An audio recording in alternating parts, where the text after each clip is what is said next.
The world's highest security prison. Here we go. What you see behind me is the world's strictest and largest prison. This mega prison has a capacity of 40,000. Prisoners here are the most unsafe people you can even imagine. How many people's lives have you ended? Is it 5 or 10? How many? More than 50. MS-13 and many other gangs. These are animals. These aren't people. They're psychopaths, sociopaths, the kind of people we have here. We are about to see the worst of the worst. Welcome to CCOT, the world's largest prison by capacity in El Salvador, which was Okay, that's how you pronounce it. CCOT. constructed to imprison the highest profile criminals. Those who enter this prison are destined never to leave alive. There's no way out. How are you gonna come out of this? The reason why this small country of 6 million needs the largest prison is the gangs. Once dominating the country, these gangs faced a dramatic crackdown starting in March 2022. Under President Nayib Bukele's Damn, they got their ass running administration, over just to get on the bus? 70,000 individuals, about 2% of the country's adult population, were arrested within just 16 months. Buses transported thousands of chained gang members to CCOT in a tightly coordinated nighttime operation. Sitting one behind the other, heads lowered, they looked like a single mass. Surrounded by armed guards, none of them dared to disobey commands. Their life has changed in a day. In this documentary, we will interview one of them, one of the most ruthless gang leaders, known by the nickname Psycho. 10 minutes. You only have 10 minutes. Built in 2022, this massive prison is made up of 8 separate modules spread over 410 acres of land. Each pair of modules is enclosed by 2 separate 3-meter-high walls with razor wire. The entire facility is surrounded by a towering 9-meter-high wall with a 3-meter-high electric fence carrying 15,000 volts. 19 watchtowers are Damn. That is a lot of security. Record anything on your PC. Highlight reels, let's play sessions, mod showcases, game reviews. are ensuring nothing escapes notice. The entire design doesn't just prevent escape, it erases the very idea of it. Hello. Hello, we have permission from the presidency. The soldiers stopped us. We're hoping this will be the last checkpoint. The jammers blocked all signals within a 2-kilometer radius of CCOT, completely cutting off all communication. Over 600 soldiers work only to secure the perimeter. So, safe to say these motherfuckers ain't got TikTok. We're gonna leave all of our belongings here before entering the prison. We will only carry our cameras and microphones, that's it. Pass slowly. Look at the camera. The body scan. I forgot my wedding ring on. Well, that needs to be put away over there. This high-capacity X-ray scanner even shows They just gave this nigga cancer for this.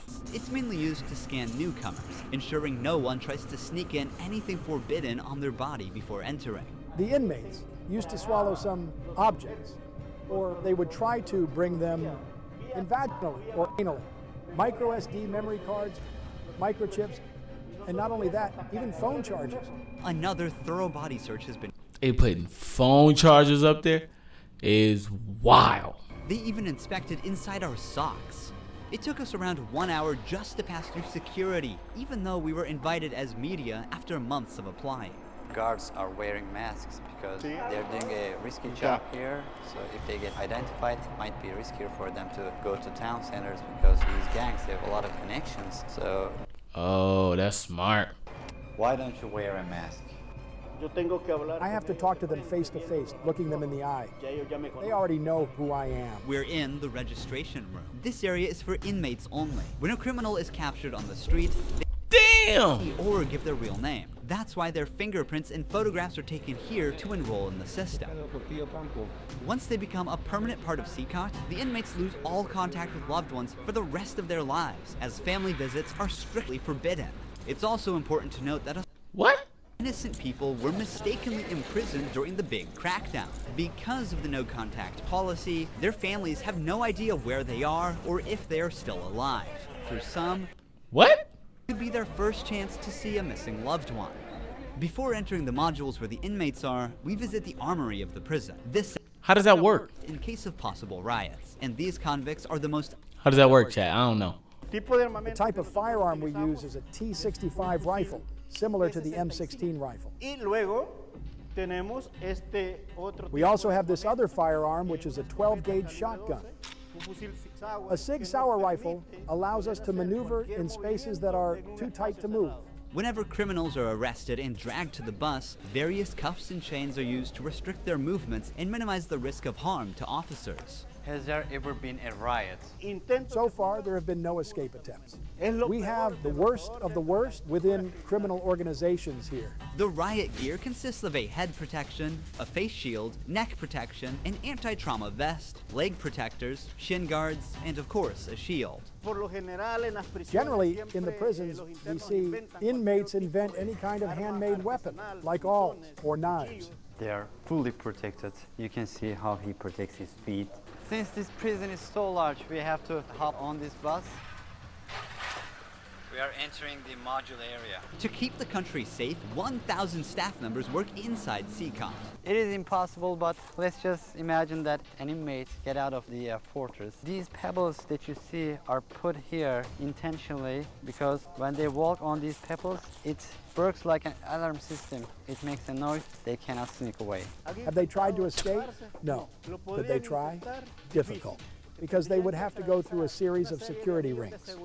CCOT was built with its own infrastructure in an isolated area, including an electrical and sewage system to prevent external interference. In case of an electricity cut or water supply issue, the cisterns and power plants will maintain operations for up to a week. I'm so excited. Damn, they got a little city. The most dangerous criminals in the world. It is pretty tense. We are entering one of. When it comes to video creation, every detail matters. I go to artlist.io for music. I'm gonna see in the comments. Why don't you rent? Now. You are seeing the third and fourth modules next to each other. An offender who enters one of these buildings never exits through these doors. In a few steps, we'll be surrounded by more than 2,500 inmates. It's like stepping in the middle of controlled chaos.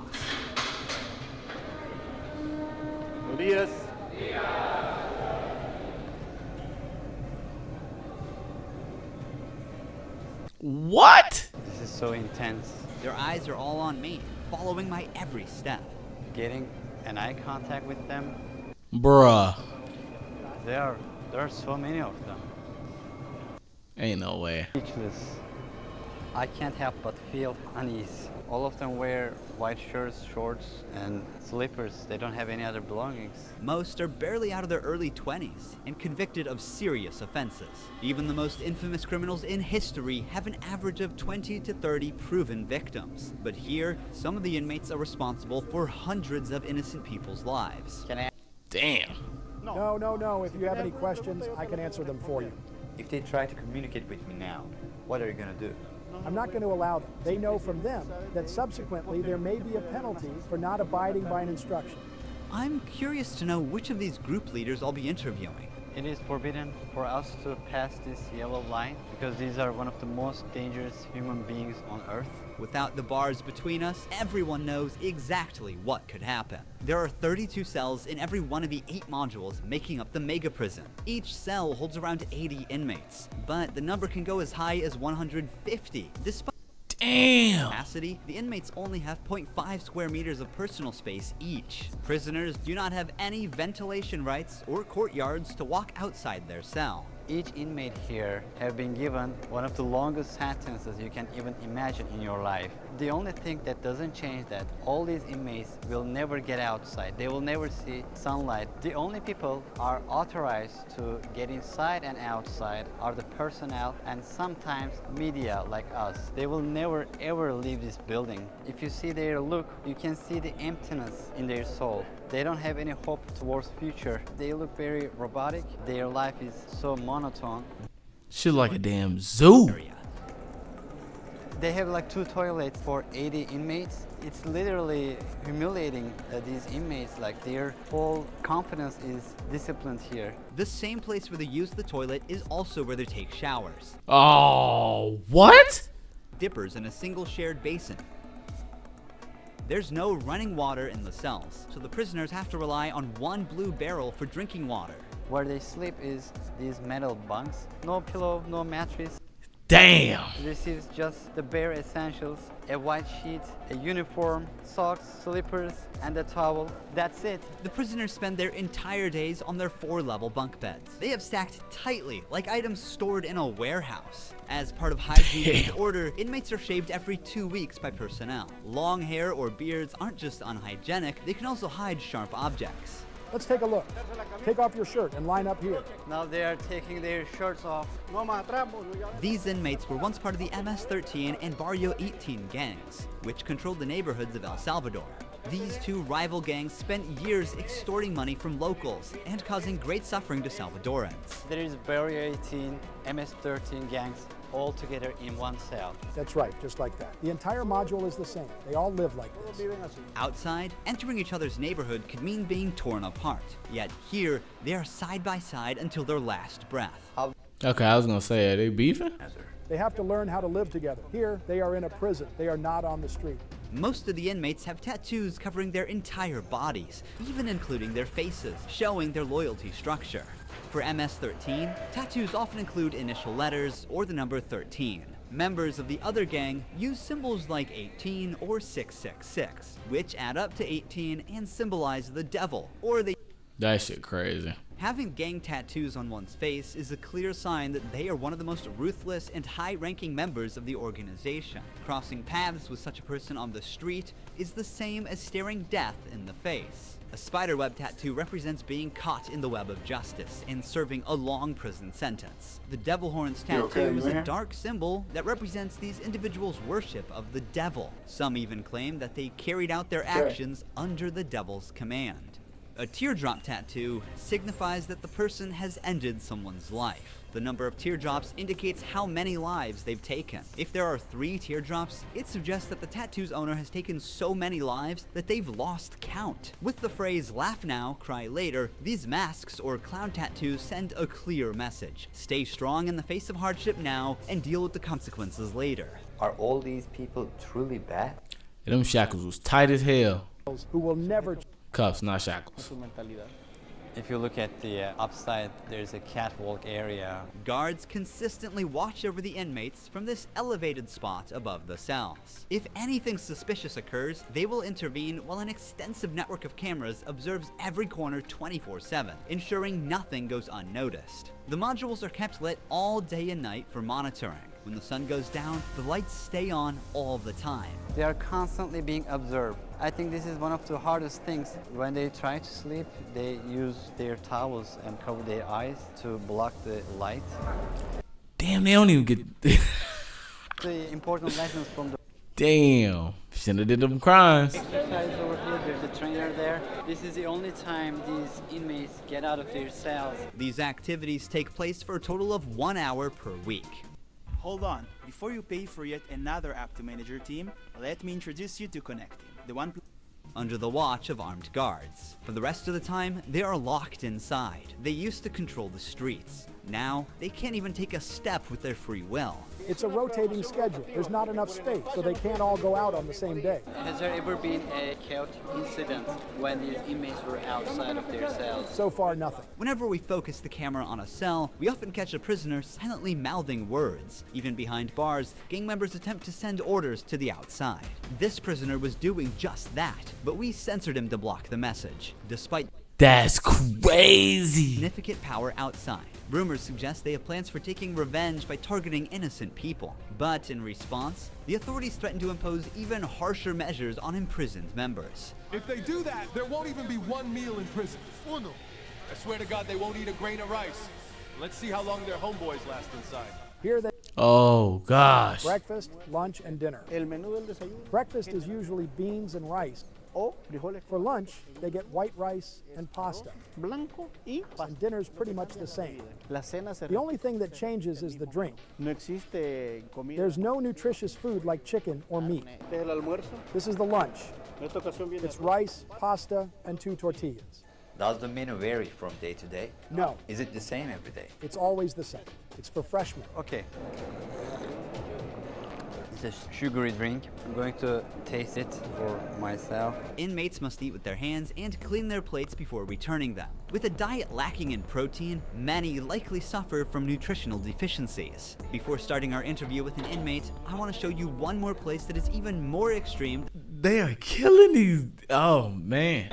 Here we are in the isolation cell area. If inmates break a rule, they can be sent to these isolation cells according to the legislation. The law gives me the right to keep the prisoners in isolation for up to 15 days. These cells have sealed doors. Through this grid, I can see them and identify who's inside.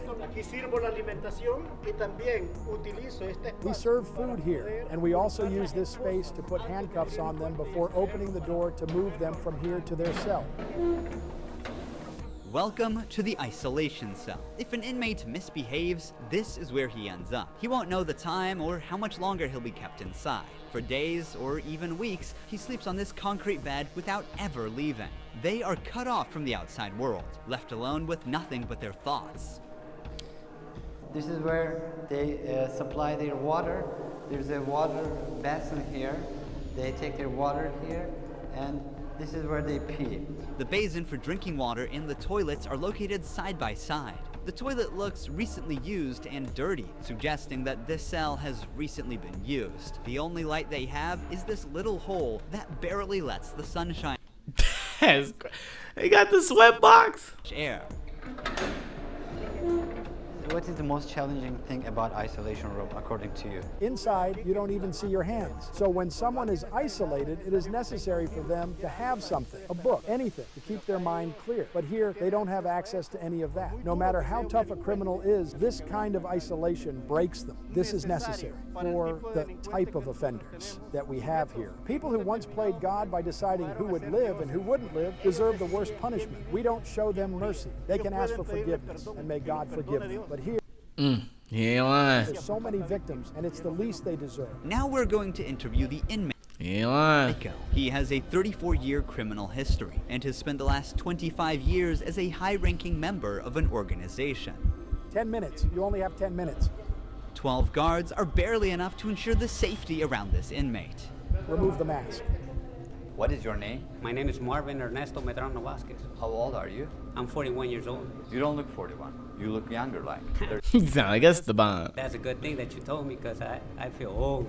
Can I see your tattoos? I'm 13. When did you join this crime organization? In 2004, I started my criminal record since I was 11 years old. How did you first become involved? When somebody is born with just a mom and the mom is working, you look for the streets. You look for somebody to help you out. I said, oh, my mom's poor, I need some shoes, I need some clothes, and I started robbing. Then I need a father figure because I didn't grow up with my father. And then I looked the group of gangs. Then I did a side, and I came right here to El Salvador, trying to change my life, but I seen that there were more gangs right here, and I started doing the same thing I did upstate, and I got locked up. I've always been one of them persons that wanted to accomplish the things that they put in their mind, and I accomplished everything I had to do right here, but I'm right here. This is how the devil pays the people. Is it true that to join this crime organization, you need to end someone's life? Yeah. But the first one must be one of... That's... wow. Right? Yeah, because you got to... One's life? Yeah. But the first one must be one of your relatives, right? Yeah, because you got to gain territory. Wait. What? Run that back. Is it true that to join this crime organization, you need to end someone's life? Yeah. But the first one must be one of your relatives, right? Yeah, because you got to gain territory for your gang. I lost my mom, my dad, my son, everything right here. For cause, of the gangs. When I could be with my family, hey, upstate, the United States, a better life. But, you know, we took wrong decisions, and this is the cause of this. That's why I tell the youth, hey, go to school, listen to your mom, listen to your dad. Wow. Don't live this life that we live right here. There's no way out. How many people's lives have you ended? Is it 5 or 10? How many? No, if you talk about what you used to do in the jails after, it probably get a few more than 50. You gotta do it sometimes. How did you become cold-blooded and merciless in time? I can't really respond you with that question. How do you feel about not seeing your family forever since you're in Sakat? I feel bad because I seen my son the last time when he was 5 years old, and he's 21 years old right now. I want to see him. I want to tell him, hey, don't do the same things that your dad did. Look for a good life. People who have fallen victim because of you will never see their loved ones again. You will also never see your family. How do you cope with emotions like missing someone? I feel bad. Sometimes, like I tell you, I lay down on my bed and I think a lot of things, and sometimes I cry. What is your motivation to stay alive here? To one day change my life and look for God in my life, and I tell God, hey, forgive me because I did some things. Okay. More than 50 people is crazy, gang. Sunlight. Honestly, Sakat is a place you would never wish to end up in, even as a visitor. But for the people who victimized Salvadorans, it is now their forever home. These criminals took the innocent people's right to live, and now they're paying for it. The Salvadorian government's message is clear. Crime is no longer tolerated, and the punishment is severe. El Salvador once had the highest rate of lives lost due to widespread chaos. During its peak, 104 out of every 100,000 people lost their lives in a single year. Previous administrations agreed to a truce with these groups, but this couldn't bring lasting order. Although the current government's methods are controversial, by 2023, the number dramatically dropped to 2.4 per 100,000 people, placing El Salvador among that shit works in the world for the first time. So far, the results are undeniable. Peace has returned to the neighborhoods. But what about those who were wrongfully imprisoned? Is it true justice or way to control chaos? Are we seeing a lasting solution or just a temporary fix? For now, the answer remains unclear, and the world continues to watch. Thank you for watching this documentary. See you in the next one. Don't forget to subscribe. Ruhi Chenet. That's a good video.